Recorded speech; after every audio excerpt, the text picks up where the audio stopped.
라스베가스 하면 가장 먼저 떠오르는 건 이 화려한 야경인 것 같아요. 이 화려한 뒤에 20년이 넘게 불이 켜지지 않고 있는 빌딩이 하나가 있는데요. 문제는 이 빌딩에 한국이 3천억 원을 투자를 했다가 날렸다는 거예요. 몽땅. 이번 영상에서는 파운틴블루 호텔의 역사를 한번 돌아보면서 어떻게 한국이 3천억 원을 다 잃을 수가 있었는지에 대한 파이낸스 이야기를 한번 쉽게 풀어가 보도록 하겠습니다.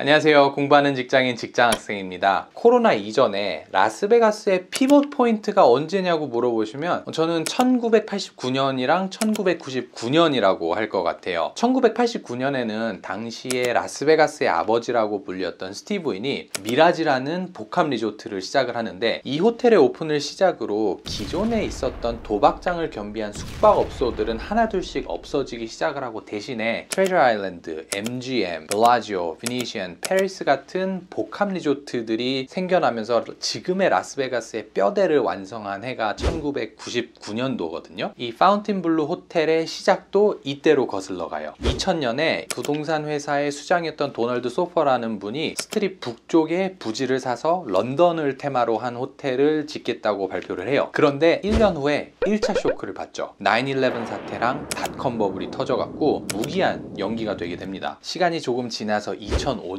개발 계획을 전면 변경한 파운틴블루라는 프로젝트를 선보이고 2007년에 첫 삽을 뜨게 돼요. 그런데 2008년에 2차 쇼크를 맞게 되죠. 이 당시에 파운틴블루가 70% 정도가 완공이 됐었거든요. 그런데 우리가 아는 서프라임 모기지는 금융계를 강타를 했잖아요. 이 프로젝트에 자금을 대던 몇몇 은행들이 부담을 느끼고 더 이상 자금 집행을 하지 않기 시작해서 파산을 해서 경매에 넘어가게 돼요. 그리고 우리가 서프라임 사태 조금 익숙해질만 했을 때 이 프로젝트에 관심을 보인 기업들이 생기기 시작을 했어요. 아무래도 이미 70%가 완성은 됐는데 자산의 가치는 떨어질 대로 떨어졌으니까 기회로 보는 기업들도 있었겠죠. 그래서 이웃에 있던 윈 리조트, 그리고 현재 베네시안 라스베가스의 운영권을 따온 아폴로 매니지먼트, 그리고 미국 전역의 카지노를 운영을 하는 펜 내셔널 게이밍 같은 회사들이 관심을 보여서 투어를 하고 그랬는데, 여기서 3차 쇼크가 와요. 기업 사냥꾼이라는 별명을 가진 칼 아이칸이란 분한테 1,800억 원에 넘어가게 됩니다. TWA라는 유명한 역사적인 항공사가 있었어요. 그런데 이분이 이거를 적대적으로 M&A를 해서 인수를 해갖고 그냥 영혼까지 쪼개버려갖고 자산을 판 전적이 있어요. 이분이 낙찰받은 이 호텔을 어떻게 했을까요?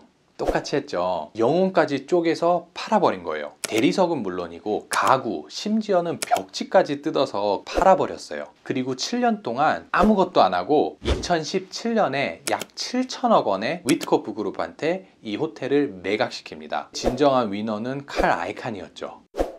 위트코프 그룹이 이 호텔을 칼 아이칸한테 사왔을 무렵에 이 프로젝트를 완성시켜서 오픈을 하려면 약 4조 원 인수대금을 포함해서 필요할 거다라는 애널리스트의 예측들이 있었거든요. 그런데 위트코프 그룹은 지금 당장이 4조 원이 필요하지는 않을 거잖아요. 뭐 당장 디자인도 완성을 해야 되고 건설에 들어가기 위해 준비할 것들도 굉장히 많을 거잖아요. 그런데 지금 내가 4조 원을 땡겨오면 지금부터 어마어마한 이자를 내야 되는 거잖아요. 그래서 right now 지금 필요한 금액만 대출을 받는 게 효율적일 거잖아요. 이렇게 메인 프로젝트 파이낸싱에 필요한 그 자금, 나중에 받을 그 대출과 지금 현재 필요한 자금을 이어주는 론을 브릿지론이라고 해요. 보통 이 브릿지 론은 은행이 단기간에 빌려줘야 하는 거기 때문에 이자율이 좀 높아서 나중에 보통 회사들은 메인 파이낸싱을 받으면 브릿지 론을 꺼버리기는 하거든요. 어쨌든 이런 4조 원 되는 이 어마어마한 규모의 프로젝트에 돈을 대는데 한 은행이 하기에는 무리가 있을 거잖아요. 저도 회사에서 작년에 2조 원 가까이 되는 리파이낸싱 프로젝트를 했는데, 그때 대표 은행이 하나가 있고 여러 개의 은행들, 그때 8개의 은행들이 컨소시엄을 맺어갖고 함께 자금을 조달을 했었거든요. 이게 보통 통상의 프로젝트 파이낸싱인데,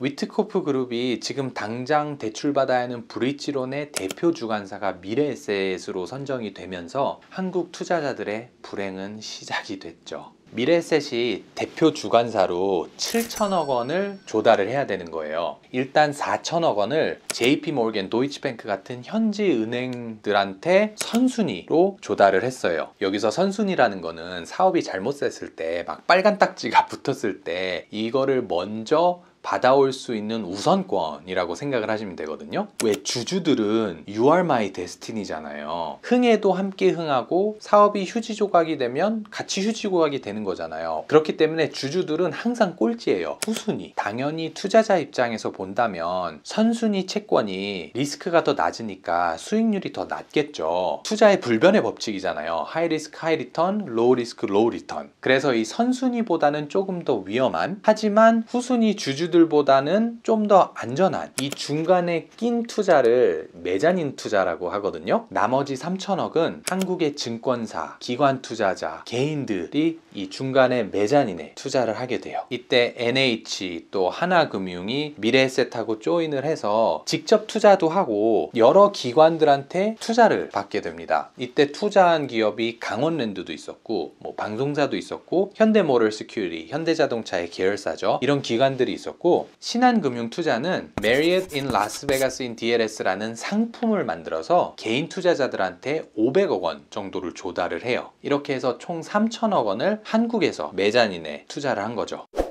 근데 문제는 여기서 4차 쇼크가 옵니다. 코로나가 터지죠. 2020년 3월에 라스베가스가 셧다운이 됐어요. 그래서 공사도 당연히 올스탑이었고 위트코프가 이끄는 이 프로젝트가 더 이상 원금이랑 이자를 갚을 여력이 안 됐던 거예요. 그래서 디폴트에 들어가는데 여기서 DIL이라는 조항이 갑자기 툭 튀어나옵니다. Deed in lieu 라는 조항인데요. 사실 이 뒤에 빠진 거는 of foreclosure예요. in lieu라는 뜻은 뭐뭐 대신에 라는 뜻이거든요. foreclosure 대신에 담보라는 뜻이 되는 거예요. 뭐냐면은 이 프로젝트가 잘못이 됐을 때 위트코프 그룹은 이 담보를 선순위한테 넘기겠죠. JP 모건한테 넘겨버리면 그 외에 어떤 채무자에게도 갚을 의무가 없는 거예요. 한국 투자자들 포함해서.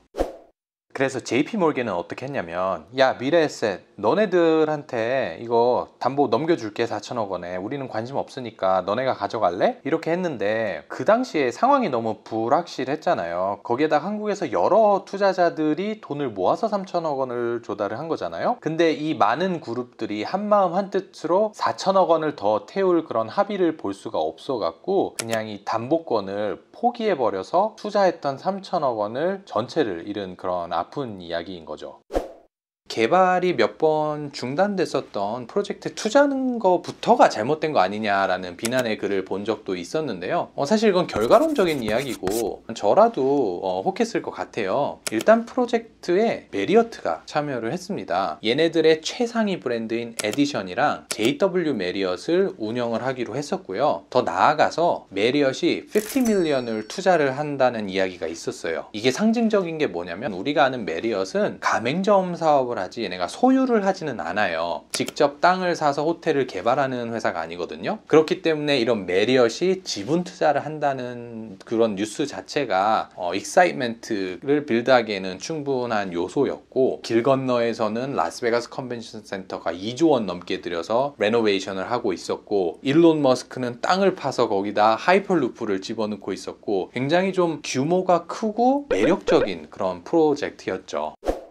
근데 라스베가스 입장에선 또 한 번 기대를 하게 되는 이유가, 프로젝트의 시작을 도널드 소퍼라는 분이 하셨잖아요. 지금 이 프로젝트를 JP 모건한테 사온 사람이 이분의 아들인 제프리 소퍼예요. 그래서 결국에는 오리지널 디벨로퍼한테 대를 거쳐서 돌아간 셈이 된 거죠. 이 프로젝트가 시작된 지 20년이 지난 이 시점, 처음으로 빌딩에 로고가 달렸습니다. 2023년 하반기 오픈을 목표로 지금 한창 공사 중인데, 제발 더 이상은 또 다른 셋백이 없이 잘 완공돼서 라스베가스의 흉물이 아닌 포스트 코로나를 이끌어갈 그런 대표적인 프로젝트가 되기를 기대하면서, 저는 또 다음 영상에서 더 나은 모습으로 찾아뵙겠습니다. 감사합니다.